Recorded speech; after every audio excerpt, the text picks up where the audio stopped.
چې مې وکتل خلک رانه ټول تللی دی، ځای خوشی دی.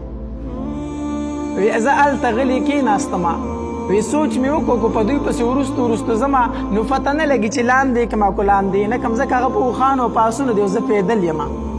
نو شپه د لاندې به یې نه کړمه خو ښه به ګډه وډه شم تېنه.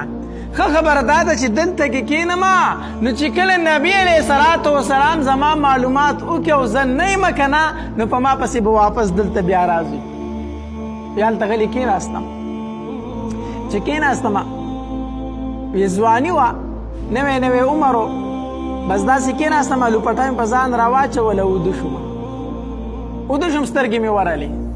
په دې کې چې سحر رڼایي لګېدلې ده نو د نبي علیه صلات وسلام عادت مبارک دا و چې کله به د سفر کو نو د ځان نه به یو وروسته یو کس پرېښودو، هلکه ته دلته پاتې شه، سحر کو د چا نه څه شی پاتې شوي نو ته به یې په رڼا کې روچت کې موږ پسې به راځې، ځکه چې قافله خو به د شپې روانېده که نه.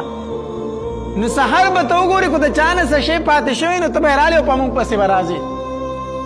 په دغې ورځ باندې نبي علیه صلات وسلام صفوان رضی الله تعالی عنه ځان نه وروستو پرېښی و. نو چې کله رڼایي ولګېده او صفوان رضی الله تعالی عنه داسې وکتل چې دغلته څه شی دی، څه تور څه شی ښکاري. نو چې لږ ورنږدې شو نو ویې کتل هغه عایشه صدیقه رضی الله تعالی عنها د مؤمنانو مور وه، او صفوان رضی الله تعالی عنها عایشه رضی الله تعالی عنها لیدلې وه که نه، د پردې حکم لا نه و نازل شوی چې د هغې نه یې مخکې لیدلې وه. نو څنګه چې وکتل د عایشه صدیقه رضی الله تعالی عنها اوده ده او مخې ښکاره دی، نو چې هغه وکتل چې دا خو د نبي علیه السلام بیبي فاتح شوې ده نو د خولې نه بې اختیاره په چغه دا وختل، وی انا لله و انا الیه راجعون. دا یې د خولې نه وختل. نو چې دا یې د خولې نه وختل عایشه رضی الله تعالی فرمایي وی زما سترګې وغړېدې. نو څنګه چې مې سترګې وغړېدې نو زر مې په مخ باندې لوپټه راواچوله، مخ مې پټ کړو.